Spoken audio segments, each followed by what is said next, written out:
I trust the FBI agents on the ground. I trust Secret Service agents on the ground. What I don't trust is their overhead in Washington.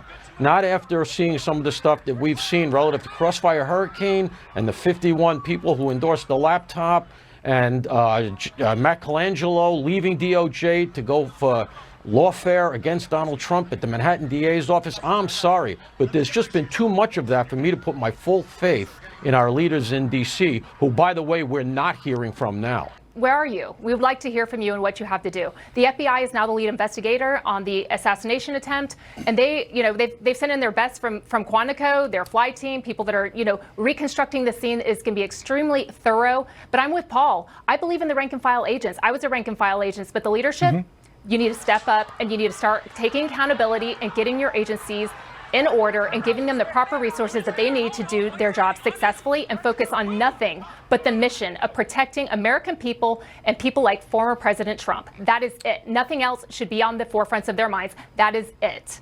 A brand new hour, we are now learning new details about the attempted assassination of former President Donald Trump.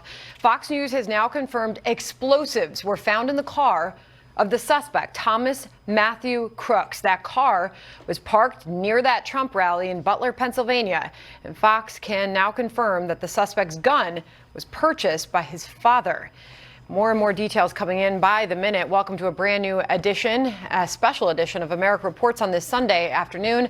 I'm Sandra Smith in New York. Hi, John. And I'm John Roberts. Wish we were here under different circumstances, Sandra, but it is what it is.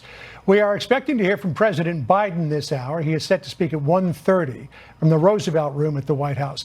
Alexis McAdams, who witnessed the shooting firsthand last night, is live in Butler, Pennsylvania with the latest on the investigation and the aftermath. Alexis?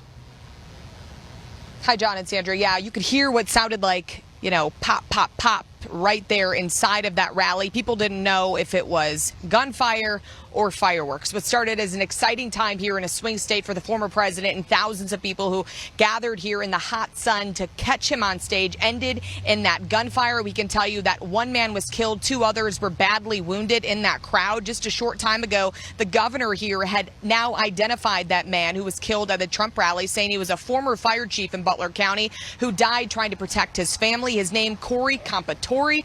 He did everything he could to protect his family, and he did not go home with them last night. The governor saying he was a girl dad who was just out there to enjoy the day. Watch. It's also important to note that last night 3 of our fellow Pennsylvanians were shot, 1 fatally and 2 in critical condition. I've just spent time speaking to the families, and I want to offer my prayers and the prayers of all 13 million Pennsylvanians for the 2 individuals who are being treated at this time. We lost a fellow Pennsylvanian last night. So the FBI has now identified that shooter as Thomas Matthew Crooks of Bethel Park, Pennsylvania. He was spotted on a nearby rooftop very close to the stage where the former president was speaking. We also have been looking at his home throughout the several hours here as the county bomb squad has been on scene and police are doing everything they can to try and get into that home. They say the family is cooperating at this point. Believe they found bomb-making materials, John and Sandra, inside of that home and also inside of that car. So we want to come back out here live. Just last night when we were trying to figure this all out, we were in this area. You can kind of see where this all happened here behind me. That's that AGR building that we've been talking about. So we were in there near the rally, got pushed out by Secret Service, and then went to a nearby home where this suspicious car was parked. So I went over there last night, checked it out, took a few pictures before we had to go to that press conference. It was a van that they ended up towing away. They used canines there to search that van. Now we're hearing from our sources, Fox News, that they were found with explosives inside of a car that was parked near the scene. So we're working to figure out if it's exactly that van. It had an Arizona license plate on it, and I talked with some neighbors who said it was parked there for just a short time, and it's so close. So people had their driveways blocked off, John and Sandra, because they don't want people to park there in that neighborhood, because then you could just walk right across. So this is also the backside where the former president's motorcade had pulled up there too. So really was blocked off inside. If you were coming in, you got wanded down, you got patted down in some cases. They checked your bags, but not on this backside where there's homes, some businesses, including the AGR, which really isn't very tall and was so close to where the former president was speaking, for this guy to be able to get right up there on the roof. A lot of people have unanswered questions. Listen to what investigators have to say about that. Watch. People started screaming, and we all started hitting the ground. And just looking around, the Secret Service members were all firing back towards the AGR building. It was absolutely frightening. I don't ever want to go through that again. I felt really scared for him at first, especially when he stood up and I saw the blood. We heard something that sounded like a firecracker, and we turned around, and there was people behind us, and it was two of our guys, I think, in camo uniform shooting back. Yeah, and it happened so quickly. I know we hear that, right, when we talk to people out at these crime scenes, we cover these different stories, but it happened so quickly, people didn't even know what happened. That's why when we were, back on that media stage, we got down on the ground, too, because I didn't know where the shots were coming from. And then we saw the police move in, we saw the former president hit the ground, and then he gave that fist pump as he was then escorted off the stage, John. Yeah, hey, Alexis, just real quick, it's extraordinary that they didn't have some sort of physical barrier, like dump trucks or buses or whatever, surrounding the perimeter, particularly when there were buildings that could access. But got to say that building was high ground. You could have maybe shot over some sort of physical barrier. So the fact that there was no coverage of that area really is extraordinarily puzzling. Yeah, and I'm just going to move a little bit closer, or out of the way, so you can see closer, because this is the area that we're kind of backed up into now, because it's still such an active crime scene.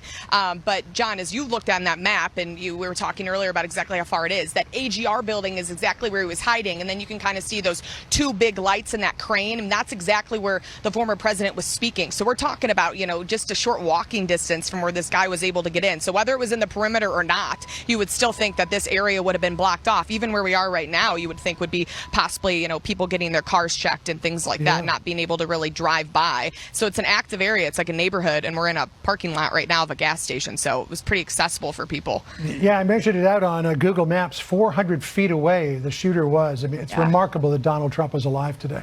Alexis McAdams, great reporting as always. Thank you. Thank you. Sandra?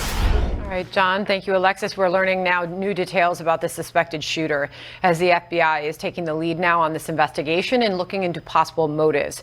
Fox News Justice correspondent David Spunt has the very latest for us. What do we now know, David? Well, Sandra, sources are using the word IEDs found in the car of 20-year-old suspect Thomas Crooks, the car that authorities right now have been looking at. They're going to continue to look forward with. We know that he purchased this gun legally by his dad, or the gun was purchased legally by his dad. Authorities are looking into the possibility he may have had access to other guns, Sandra. Now, Crooks was 20 years old. He was shot to death by a Secret Service sniper moments after the former president was shot. A member of the crowd tragically killed, as Governor Shapiro mentioned, by bullets. 2 others were injured. The search of his home continues to go on in Bethel Park, Pennsylvania. Now, the suspect graduated high school just 2 years ago. No word on a social media presence, but Pennsylvania voter records show he was a registered Republican who donated $15 to a progressive, liberal-leaning organization the day that Joe Biden was inaugurated in January 2021. Now, the suspect was taken out shortly after this shooting. What's not certain, though, as we just talked about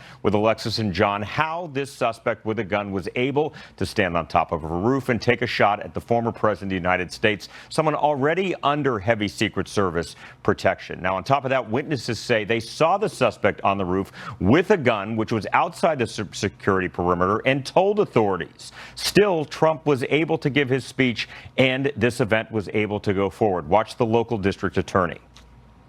Quite frankly, I'm surprised he was able to get up on that roof and be able to take a shot. I hope the investigation determines how that happened.